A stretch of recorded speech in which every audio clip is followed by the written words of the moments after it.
Hello everyone. Last class में हमने economics के क्षेत्र के बारे में पूरा डिस्कस कर लिया था। वह चैप्टर अपना ख़त्म हो गया था। आज हम बात करते हैं मेथोडोलॉजी ऑफ इकोनॉमिक्स की, अर्थशास्त्र की कार्यविधि। अर्थशास्त्र की कार्यविधि किस प्रकार की हैं, इसके अंतर्गत कौन कौन सी विधियों या रीतियों का प्रयोग किया जाता है। सबसे पहले बात करते हैं कार्यविधि का मीनिंग क्या है, कार्यविधि की डेफिनेशन क्या है। कार्यविधि से तात्पर्य या कार्यविधि का अभिप्राय उस तर्क अथवा दर्शन से लिया जाता है जो किसी मानवीय आर्थिक समस्या के समाधान अथवा विश्लेषण के लिए रीति विशेष के प्रयोग के औचित्य को बताता है। यह मेथोडोलॉजी कहलाती है।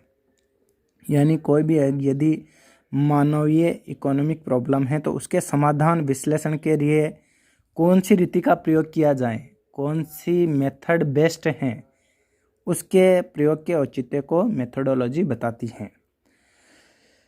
मेथड या रीतियों से क्या तात्पर्य है?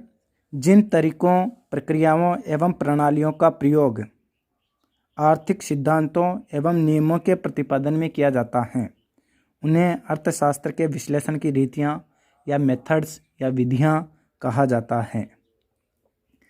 इकोनॉमिक्स में जो मेथड्स हैं इसमें 3 तरह की मेथड्स शामिल हैं। पहली है डिडक्टिव मेथड, निगमन रीति, इंडक्टिव मेथड, आगमन रीति, और साइंटिफिक मेथड, वैज्ञानिक रीति। इन तीनों के बारे में हम डिटेल से एक एक करके पढ़ेंगे। सबसे पहले बात करते हैं डिडक्टिव मेथड, निगमन विधि। निगमन विधि का जो स्पेशल बात है या विशेष बात है, इसका क्रम रहता है सामान्य से विशिष्ट की ओर। इसमें हम अग्रसर होते हैं, सामान्य से विशिष्ट की ओर आगे बढ़ते हैं। निगमन विधि या डिडक्टिव मेथड की डेफिनेशन क्या है? इस नीति के अंतर्गत हम मानव की प्रकृति की कुछ आधारभूत सामान्य स्वयं सिद्ध एवं निर्विवाद, यानी जिसे बिना विवाद के स्वीकार किया जाता है, उन बातों को आधार मानकर विशिष्ट सिद्धांतों एवं नियमों का निर्माण करते हैं। यानी कुछ पहले सामान्य से आधार लेते हैं, आधार में आधारभूत सामान्य स्वयं सिद्ध निर्विवाद बातों को बेस मानकर फिर विशिष्ट सिद्धांतों एवं नियमों का प्रतिपादन किया जाता है। इसी वजह से इसका क्रम सामान्य से विशिष्ट की ओर होता है। इस प्रणाली में हम शाश्वत सत्य के आधार पर विशिष्ट सत्य या तथ्य की खोज करते हैं। निगमन प्रणाली के अंतर्गत यह प्रणाली, निगमन जो डिडक्टिव मेथड है, यह अध्ययन की एक प्राचीन प्रणाली है। सबसे पहली प्रणाली यही है, प्राचीन प्रणाली है। परंपरागत या प्रतिष्ठावादी जो अर्थशास्त्री थे वो है इसके समर्थक थे। उसमें मिल, सीनियर, रिकार्डो, इन सब का नाम आता है।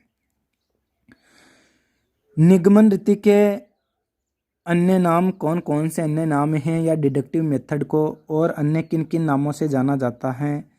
इसे काल्पनिक रीति के नाम से जानते हैं, क्योंकि कुछ कल्पनाओं पर आधारित होने के कारण इसमें जो अजम्पशंस ली जाती हैं, वह मान्यताएं कुछ कल्पनाओं पर आधारित होने के कारण इसे हाइपोथेटिकल मेथड भी कहा जाता है, काल्पनिक रीति भी कहते हैं। विश्लेषणात्मक रीति भी इसे कहा जाता है, क्योंकि इसके अंतर्गत विभिन्न पहलुओं को पृथक पृथक करके उन पर विचार किया जाता है, अलग अलग सेपरेटली एनालिसिस किया जाता है। इस वजह से डिडक्टिव मेथड का दूसरा नाम विश्लेषणात्मक रीति भी है। और तीसरा इसका निराकार या अमूर्त रीति, इंग्लिश में एब्स्ट्रैक्ट मेथड भी इसको कहा जाता है, क्योंकि तथ्यों का सार निकालकर नियमों की रचना की जाती हैं। इस वजह से इसको निराकार या अमूर्त रीति कहा जाता है। प्रोफेसर जो बोल्डिंग थे उन्होंने इसको एक अदर नाम और भी दिया और इसको मानसिक प्रयोग की रीति, यह जो नाम दिया गया यह प्रोफेसर बोल्डिंग के द्वारा दिया गया है। इस प्रकार डिडक्टिव मेथड या निगमन विधि के 4 अन्य नाम भी हैं। काल्पनिक मेथड भी कहा जाता है इसको, एनालिसिस मेथड भी कहा जाता है, एब्स्ट्रैक्ट मेथड भी कहा जाता है और मानसिक प्रयोग की विधि भी इसको कहा जाता है। इसकी मुख्य विशेषता है इसका जो क्रम होता है सामान्य से विशिष्ट की ओर अग्रसर होता है। यानी पहले कुछ स्वयं सिद्ध निर्विवाद बेस आधार तैयार किया जाता है और उसके बिहाफ पे विशिष्ट सिद्धांतों एवं नियमों का प्रतिपादन इसके अंतर्गत करते हैं। निगमन प्रणाली के दो रूप हैं, वो कौन कौन से हैं? पहला है गणितीय और दूसरा है अगणितीय। गणितीय जो रूप हैं इसका प्रयोग मिल एवं एजवर्थ ने काफ़ी ज़्यादा मात्रा में इसका प्रयोग किया है गणितीय रूप का। और जो दूसरा अगणितीय रूप हैं इसका अन्य जो प्रतिष्ठित अर्थशास्त्री थे मिल एवं एजवर्थ के अलावा उन्होंने इसका काफ़ी उपयोग किया है। आजकल आर्थिक समस्याओं की व्याख्या में चित्रों, सूत्रों व गणितीय प्रणाली का भी महत्वपूर्ण स्थान बनता जा रहा है। तो ये इसके दो रूप हो गए, गणितीय और अगणितीय। गणितीय से तात्पर्य उनको मैथमेटिकल ट्रीट के द्वारा इकोनॉमिक जो प्रॉब्लम्स होती है उनको सॉल्व किया जाता है, और अगणितीय रूप में जिसमें गणितीय विधि का प्रयोग नहीं किया जाता। ठीक है, नेक्स्ट आगे बढ़ते हैं। निगमन प्रणाली के गुण क्या हैं, लाभ क्या हैं, इसके महत्व क्या हैं? Merits of deductive method. इसके सिंपल से मेरिट हैं। पहला है सिंप्लिसिटी, सरलता। इस प्रणाली के स्वतः सिद्ध एवं सर्वमान्य सत्य को आधार मानकर चलने से विशिष्ट की खोज करने में इसका प्रयोग बहुत ही सरल है, इसमें सरलता का गुण है। दूसरा निश्चितता और स्पष्टता। यदि स्वयं सिद्धियाँ तथा आधारभूत मान्यताएं सही हुई तो उनके आधार पर निकाले गए विशिष्ट निष्कर्ष भी निश्चित और स्पष्ट सही होंगे, क्योंकि गणित के प्रयोग तथा तर्कों के आधार पर प्रतिपादित नियम निश्चित, विश्वसनीय और त्रुटिहीन होते हैं।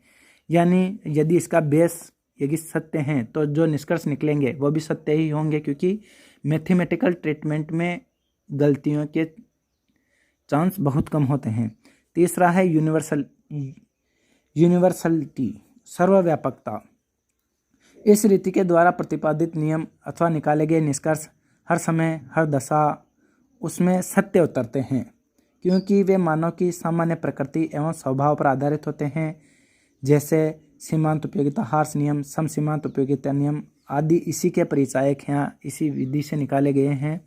नेक्स्ट है निष्पक्षता, निर्विवाद एवं सर्वमान्य जो स्वयं सिद्ध बातें होती हैं उन बातों पर नियमों का प्रतिपादन आधारित होने से इन्वेस्टिगेटर निष्कर्षों को अपने विचारों से प्रभावित नहीं करता, यानी उसमें किसी भी प्रकार का पक्षपात इन्वेस्टिगेटर नहीं कर सकता।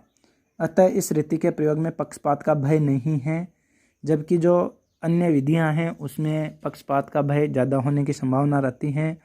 नेक्स्ट इसका गुण है भविष्यवाणी, यानी इसमें फोरकास्टिंग की जा सकती है। इस प्रणाली में अनुमान लगाया जा सकता है, फोरकास्टिंग की जाती है और निष्कर्ष निश्चित होते हैं। उन निष्कर्षों के आधार पर फोरकास्टिंग की जा सकती है। नेक्स्ट है इकोनॉमी, यानी मितव्ययी हैं, यह कम खर्चीली हैं। इस प्रणाली में अन्य विधियों के समान प्रयोगों और निरीक्षण की आवश्यकता नहीं रहती, उससे समय और धन दोनों की बचत होती है, जिसके कारण यह प्रणाली कम खर्चीली है, मितव्ययी हैं। और नेक्स्ट है उपयुक्तता, सुटेबिलिटी। इस रीति का प्रयोग अर्थशास्त्र जैसे सामाजिक विज्ञान के उन क्षेत्रों में अधिक उपयुक्त रहता है जिनमें तथ्यों व आंकड़ों का संकलन मुश्किल व प्रयोग संभव न हो, जैसे उपभोग, विनिमय, वितरण के क्षेत्र में यह रीति काफ़ी उपयुक्त रहती हैं। किस किस क्षेत्र की बात की है, यहाँ क्षेत्र की बात की है, किन किन के क्षेत्र में यह रीति उपयोग रहती है। यह रीति उपयोगी है उपभोग, वितरण में, इन क्षेत्रों में ये रीति काफ़ी कारगर साबित होती है। विनिमय। आगे इस रीति के दोष कौन कौन से हैं, जो डिडक्टिव मेथड्स हैं, इसके अवगुण कौन कौन से हैं, दोष कौन कौन से हैं, इसकी खामियां क्या क्या हैं। पहला इसका दोष है निष्कर्ष काल्पनिक एवं अवास्तविक होते हैं, यानी हर सिक्के के दो पहलू हैं, वो वाली बात है। इसमें कुछ अच्छाइयाँ हैं तो कुछ बुराइयाँ भी। जो आधुनिक अर्थशास्त्री आए उन्होंने इसकी आलोचनाएं कर दी, दोष बता दिए। उन्होंने पहला दोष बताया कि निष्कर्ष जो निकलते हैं डिडक्टिव मेथड से वह काल्पनिक एवं अवास्तविक होते हैं। इस रीति में सामान्य सत्य से विशिष्ट सत्य की खोज की जाती है। वास्तविक तथ्यों की जांच न कर केवल स्वयं सिद्ध बातों को ही आधार मानकर निष्कर्ष निकालने में अगर आधार ही असत्य और अविश्वसनीय हुआ तो निष्कर्ष भी वास्तविक नहीं होंगे। इस वजह से इन्होंने कहा कि निष्कर्ष काल्पनिक एवं अवास्तविक होते हैं। दूसरा है निष्कर्षों की जांच संभव नहीं। इस पद्धति में आधारभूत सत्य जो हैं उसको परखना आंकड़ों और सूचनाओं के अभाव में संभव नहीं होता। जो बेस लिया है उसको परखा नहीं जा सकता, उसकी जांच नहीं की जा सकती। इस कारण न तो सामान्य स्वतः सिद्ध निष्कर्ष की ओर और न ही विशिष्ट निष्कर्षों की जांच की जा सकती है। अतः इस विधि का दोष है कि इसमें जो निष्कर्ष आते हैं उनकी जांच संभव नहीं है। नेक्स्ट है स्थिर दृष्टिकोण, यानी यह